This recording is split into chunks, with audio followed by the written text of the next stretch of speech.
أعوذ بالله من الشيطان الرجيم بسم الله الرحمن الرحيم ود كثير من أهل الكتاب لو يردونكم من بعد إيمانكم كفارا حسدا من عند أنفسهم من بعد ما تبين لهم الحق فاعفوا واصفحوا حتى يأتي الله بأمره إن الله على كل شيء قدير وأقيموا الصلاة وآتوا الزكاة وما تقدموا لأنفسكم من خير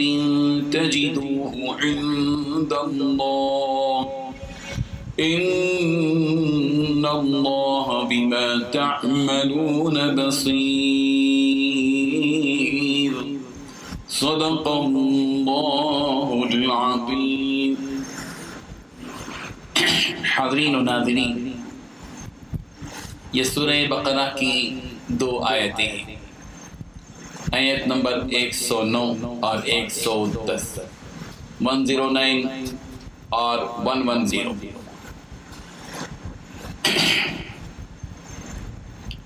اس آیت کا شان نزول، اس کا بیک گراؤنڈ، اس کا پس منظر یہ ہے کہ دراصل مدینہ منورہ میں جو یہودی رہا کرتے تھے ان کی شرارتیں تو مشہور ہی ہیں۔ انہی شرارتوں میں سے ایک شرارت ان کی یہ بھی، ان کا حسد، دل کے اندر حسد اور بغض مسلمانوں سے ان کا اتنا تھا، اور اس طرح وہ آگے تجاوز کر چکے تھے کہ ان کی یہ خواہش ہوتی تھی اور وہ یہ چاہتے تھے کہ مسلمان اپنا دین چھوڑ کر ان کے دین کی طرف آ جائے، خود بھی ڈوبے صنم دوسروں کو بھی لے ڈوبیں گے، خود بھی ڈوبے صنم دوسروں کو بھی لے ڈوبیں گے، یہ یہودیوں کی چال۔ اور ظاہر ہے کہ اس وقت میں وہ تدبیریں بھی کرتے تھے، مسلمانوں کو بے راہ کرنے کی کوششیں کرتے تھے، اور عجیب یہ کہ دوستی اور خیر خواہی کے پیرائے میں مسلمانوں کے ساتھ ایسا برتاؤ کرتے تھے کہ گویا وہ ان کے ساتھ خیر خواہی کر رہے ہیں، ہمدردی کر رہے ہیں، اور ان کو اسلام سے پھیرنے کی کوشش کرتے تھے، اس طرح خیر خواہی کے انداز میں۔ ایسا معلوم ہوتا تھا یہودی کے مسلمانوں سے بات کرتے ہوئے یہ بڑے خیر خواہ ہے، اور خیر خواہی کے انداز میں، دوستی کے انداز میں اور پیرائے میں مسلمانوں کو ان کے دین سے پھیرنے کی کوششیں کرتے تھے، اور چاہتے تھے کہ مسلمان پورے کے پورے یہودی بن جائیں، اپنے مذہب سے پھر جائیں۔ اللہ تبارک و تعالیٰ نے اس وقت میں قرآن مجید کی یہ آیت نازل فرمائی کہ ود کثیر من اہل الکتاب، اہل کتاب کے بہت سے لوگ ودا چاہتے ہیں کہ لو یردونکم من بعدکم کفارا، کہ تمہارے ایمان کے بعد تم کو کفر کی طرف لوٹا دیا۔ یہ یہودی یہ چاہتے تھے کہ جتنے مسلمان ہیں، جو مسلمان ہو چکے ہیں، وہ کفر کی طرف لوٹ جائیں۔ ود کثیر، بہت سے لوگ چاہتے ہیں من اہل الکتاب، اہل کتاب کے یہودیوں کے، کہ لو یردونکم، ان کی خواہش یہ ہے کہ یہ لوٹ جائیں مسلمان، من بعد ایمانکم، تمہارے ایمان کے بعد تم لوٹ جائیں کفارا، کفر کی حالت۔ یہ سب کیوں؟ اپنے دلوں میں حسد ہونے کی وجہ سے کہ کہیں یہ لوگ جنت میں نہ چلے جائیں اور ہم دوزخ میں نہ چلے جائیں۔ حسد من عند انفسہم، اپنے دلوں کے حسد کے باعث یہ اپنے دلوں کے اندر یہ آرزو رکھتے تھے، من بعد ما تبین لهم الحق، اس بات کے ظاہر ہو جانے کے بعد کہ یہ دین اسلام حق ہے، اس حق کے ظاہر ہونے کے باوجود ان لوگوں کی یہ شرارتیں تھیں، ان لوگوں کی یہ آرزویں تھیں، یہ لوگ چاہتے تھے کہ مسلمان کفر کی طرف لوٹ کر چلے جائیں۔ ایسے موڑ میں اللہ تبارک و تعالیٰ نے مسلمانوں کو تاکید کی، اس لیے کہ ابھی آغاز تھا اسلام کا. ابھی مدینہ منورہ میں مسلمانوں ان کے پیر مضبوط نہیں ہوئے تھے. یہودیوں کی شرارتیں چل رہی تھی، مدبھیڑ کا مسئلہ تھا. اس لیے حکمتاً اللہ تبارک و تعالیٰ نے حکم دیا مسلمانوں کو کہ ان لوگوں کی ان شرارتوں کے باوجود تمہارا رویہ ان کے ساتھ یہ ہونا چاہیے کہ فاعفو واصفحوا، ان کو معاف کر دو، ان کو درگزر کر دو. کب تک؟ حتی یأتی اللہ بأمرہ، یہاں تک کہ اللہ تبارک و تعالیٰ اپنا حکم اتار، یہاں تک کہ وہ حالات آ جائیں جن حالات میں ان کے ساتھ جو رویہ ان کے ساتھ کرنا ہے وہ کریں گے. اب اس وقت تو ذرا تھم جاؤ، خاموش ہو جاؤ، معاف کر دو، ان کو درگزر کر دو.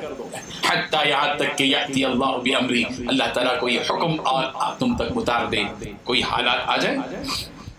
چنانچہ حالات بدلے، مسلمانوں کو اللہ تبارک و تعالیٰ نے غلبہ عطا فرمایا.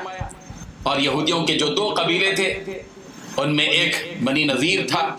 بنی نذیر کے لوگوں کو مسلمانوں نے مدینہ منورہ میں جلا وطن کیا، خیبر منتقل کیا، اور بنی قریظہ کے مرد قتل کیے گئے.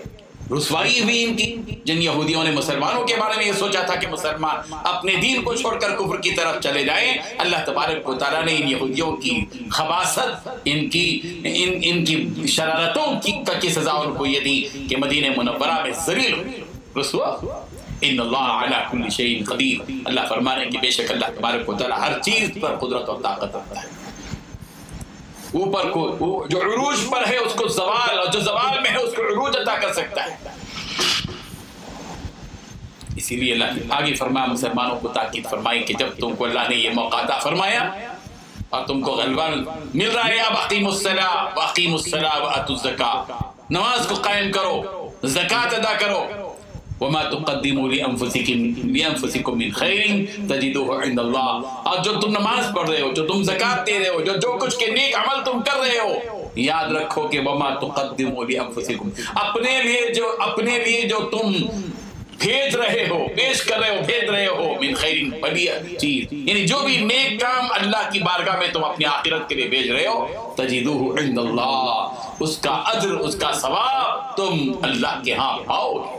یہ اللہ تعالیٰ ضائع نہیں کرے گا. ان اللہ لا یضیع اجر المحسنین، نیک کام کرنے والوں کے اجر کو اللہ تبارک و تعالیٰ ضائع نہیں کرتے. ان اللہ بما تعملون بصیر، بے شک اللہ تعالیٰ جو کچھ تم عمل کر رہے ہو اس کو دیکھ رہا ہے. چنانچہ یہ بات یہاں بتا دی گئی. حضرت ابو ہریرہ رضی اللہ عنہ سے روایت ہے، بخاری کی روایت ہے کہ وما تقدموا لانفسکم من خیر تجدوہ عند اللہ. آدمی جب دنیا میں عمل کرتا ہے، چھوٹا ہی عمل کیوں نہ ہو، اللہ تبارک و تعالیٰ اس کی کیسی قدردانی کرتے ہیں. اس کو اس روایت سے سمجھیے کہ سرکار دو عالم صلی اللہ علیہ وسلم نے ارشاد فرمایا، جو شخص ایک کھجور کے برابر حلال کمائی سے صدقہ کرتا ہے، اور اللہ تعالیٰ حلال ہی کو قبول کرتے ہیں، حرام جو دیتے ہیں صدقہ کرتے ہیں وہ تو قبول ہوتا ہی.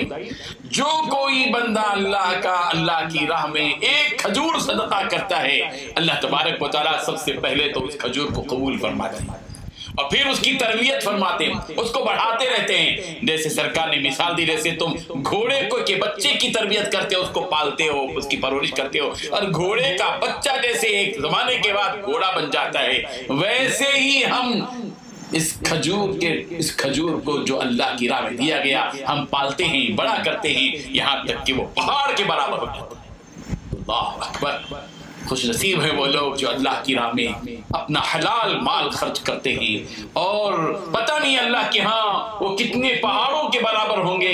جو کچھ کے لوگ اللہ کی راہ میں صدق نیت کے ساتھ، اخلاص کے ساتھ، الہیت کے ساتھ، اللہ کی رضا کے لیے چھوٹی ہو یا بڑی چیز اللہ کی راہ میں خرچ کرتے ہیں، اللہ تبارک و تعالیٰ وہ کھجور کی شکل میں اجر میں نہیں دیں گے، وہ پہاڑ بنائیں گے. اللہ تبارک و تعالیٰ کتنے مہربان ہیں میرے اللہ، جو ہماری اجر کو اور ہمارے اعمال کو بڑھاتے ہیں، اس کو بڑھا کر پہاڑوں کی شکل دے دیتے ہیں. اللہ تعالیٰ ہماری زندگی بھر کے اعمال کو قبول قبول فرما لے۔ ایک دن آئے جس دن ہم میدان محشر میں کھڑے ہوں گے، اللہ کے سامنے کھڑے ہوں گے، ہم نے جو کچھ کے دنیا کے اندر یہ عمل کیے ہیں، اللہ اس عمل کو ان اعمال کو قبول فرما لے، اور وہ اعمال میدان محشر میں ہم پہاڑوں کی شکل میں دیں گے، پہاڑوں کی شکل میں دیں گے۔ اللہ تعالیٰ ان اعمال کو قبول فرما لے۔ ہر بندے کو چاہیے کہ ہر نیک عمل کے بعد اللہ تبارک و تعالیٰ کے حضور یہ کہے ربنا تقبل منا انک انت السمیع العلیم، اے ہمارے پروردگار ہماری طرف سے ہمارے اس عمل کو قبول فرما لے،